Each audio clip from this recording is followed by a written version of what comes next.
हर उस सनातनी से दक्षिणा चाहिए। राम ताड़का का वध करते एकलव्य अपने अंगूठे को दे देता है। हमारे आने वाले इतिहास में कान खोल के सुने वो सनातनी, आज ये ब्राह्मण मुझे मेरा कृष्ण ला के दो, यही मुझे दक्षिणा चाहिए।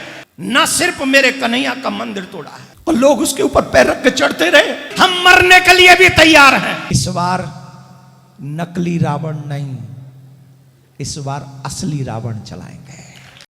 आज मुझे भी प्रत्येक शिष्य से दक्षिणा चाहिए। हर उस सनातनी से दक्षिणा चाहिए जो कभी न कभी किसी न किसी रूप में सनातनी परंपरा से जुड़े हुए व्यक्तित्व को अपना गुरु मानता है। चाहे किसी कला क्षेत्र में हो, चाहे किसी शास्त्रीय क्षेत्र में हो, चाहे राजनीतिक क्षेत्र में हो, चाहे चौथे स्तंभ मीडिया के क्षेत्र में हो, चाहे जुडेश्वरी के क्षेत्र में हो, चाहे वो मनुष्य किसी भी क्षेत्र में हो, जो सनातनी है। आज गुरु पूर्णिमा के समय पर, इस अवसर पर, जिस पूर्णिमा पर सभी लोग अपने गुरु का पूजन करते हैं, अपने गुरु की आज्ञा का पालन करते हैं, अपने गुरु के कहे हुए वचनों का निर्वहन करते हैं, अपने गुरु के वचनों को, इच्छा को, दक्षिणा देने को पूर्ण करने के लिए राम ताड़का का वध करते भगवान श्री कृष्ण यमपुरी से अपने गुरु पुत्रों को लाते हैं। एकलव्य अपने अंगूठे को दे देता है। ऐसी गुरु परंपरा का निर्वहन 21वीं सदी में हम और आप मिलकर करेंगे। ऐसा इतिहास लिखा जाएगा, ऐसा समाज आएगा एकत्रित होकर। या तो लोग हमें बुरा कहेंगे या फिर लोग हमारे आने वाले इतिहास में सनातन परंपरा को बचाने वाला आखिरी दीपक कहेंगे, विचार कहेंगे। कान खोल के सुने वो सनातनी, जिन सनातनियों ने कभी राम, कृष्ण, शिव, दुर्गा, हनुमान, कृष्ण की पूजा की है, जिन्होंने कभी भी भगवान श्री कृष्ण को दिल से पूजा है, चाहे वो देश में रहता हो या विदेश में रहता हो। आज ये ब्राह्मण जिसने शिव पुराण कहा है, जिसने भागवत महापुराण कहा है, जिसने राम कथा की है, जिसने गरुड़ पुराण, पुराणों के विषय में कई कथाएं मैंने आपको सुनाई है।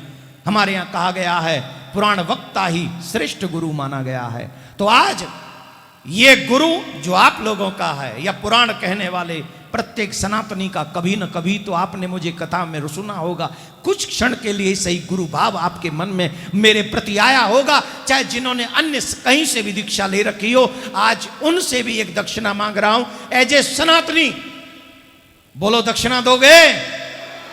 कौन कौन दक्षिणा देगा?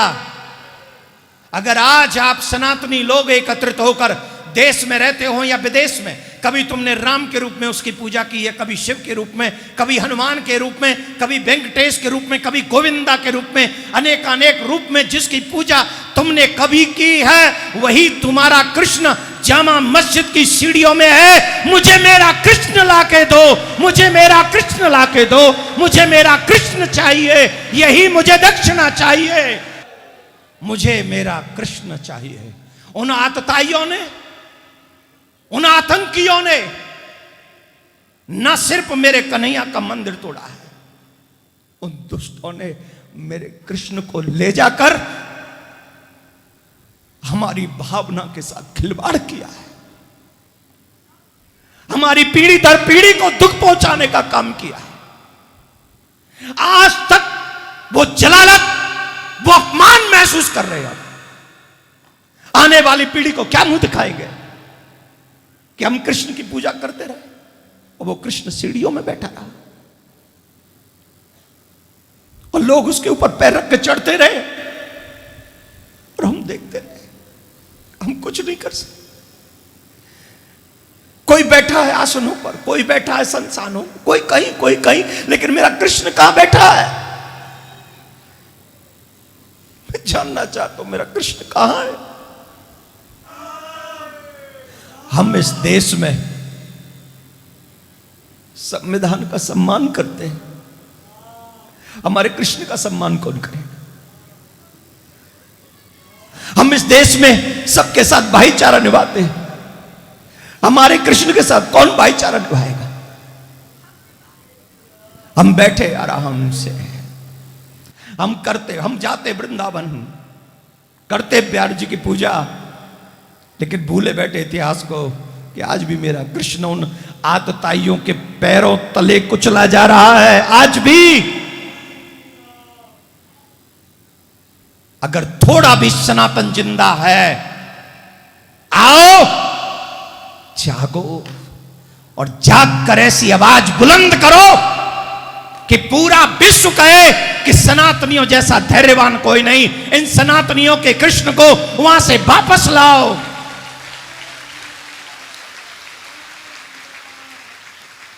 कृष्ण को वापस लाना होगा, अपने सनातन के सम्मान को बचाना होगा। मुझे कुछ नहीं चाहिए तुमसे, अगर अपने गुरु को दक्षिणा देनी है तो मुझे इस बार गुरु पूर्णिमा पे मेरा कृष्ण जामा मस्जिद की सीढ़ियों से आजाद चाहिए। और मैं विश्वास दिलाता हूं आपको, मैं आपको विश्वास दिलाता हूं, जितने भी लोग इस परिवार से जुड़े हैं, मात्र 2% भी लोग नहीं आए आज यहां। मुझे नहीं पता कि और सनातनी क्या सोचते हैं, लेकिन अगर सिर्फ शिष्यों ने यह ठान लिया कि इस बार अपने गुरु को यह दक्षिणा देनी है और अगले साल गुरु पूर्णिमा से पहले अपने कन्हैया को वापस लेके आना है। मैंने कहा था इस बार की दीक्षा या तो हमें तार देगी अथवा हमको मार देगी, हम मरने के लिए भी तैयार हैं। मैं आपको आश्वासन दिलाता हूं, अगर इसमें मरना पड़ा तो पहला शख्स मैं होऊंगा। मैं अपने कृष्ण के लिए कोई भी कुर्बानी देने को तैयार हूं।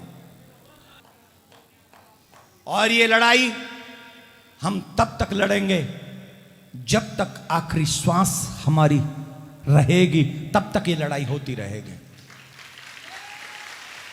और मैं फिर कह रहा हूं, सारे शिष्य साथ न दे, सिर्फ यहां आए हुए सच्चे शिष्य मात्र 2% ही अगर मेरा साथ दे दें, पूरा विश्व एक इतिहास देखेगा।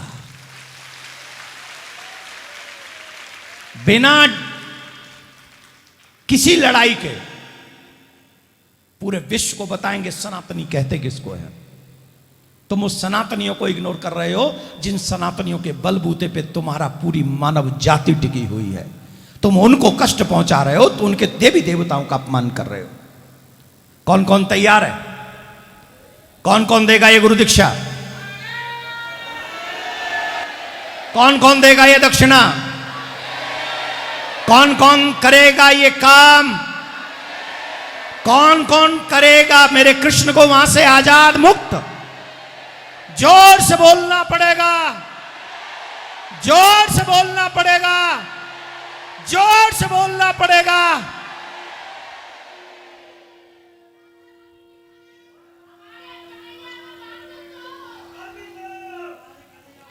राजनीतिक नारे मत लगाओ, मुझे तुम्हारा साथ चाहिए।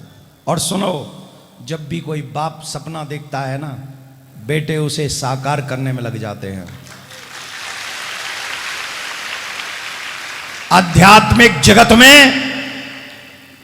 गुरु बाप से भी बढ़कर है।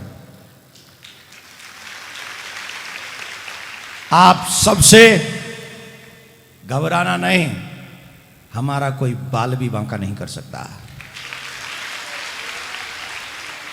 हम किसी को मारने नहीं जा रहे, लेकिन हमें कोई मार दे ये हम होने नहीं देंगे, ये हम होने नहीं देंगे। तो कृष्ण की उस मुक्ति की लड़ाई में जितने भी सनातनी संगठन, जितने भी हिंदू अपने आप को कहते हैं, ये लड़ाई बहुत जल्द प्रारंभ होगी। कोर्ट में केस चल रहा है, आगरा में प्रारंभ हो चुका है। लेकिन सनातनियों को, कितनों को तो मालूम नहीं है कि कृष्ण जामा मस्जिद की सीढ़ी में, कितनों को नहीं मालूम। उन सबको बताने के लिए, सोए हुए सनातनियों को जगाने के लिए एक बहुत बड़ी यात्रा की रचना की जाएगी, एक बहुत बड़ी यात्रा निकाली जाएगी और वो 10 से 11 दिन की यात्रा होगी। और जो जो इसमें साथ देना चाहते हो हिंदू संगठन, वो अपना नाम, अपना संगठन इत्यादि हमें बता सकते। शिष्यों की तो फुल गारंटी हमें पता है, हमारे चेला कायर नहीं है। और यहाँ बैठी हुई देवियां ये महारानी लक्ष्मीबाई से कम नहीं है।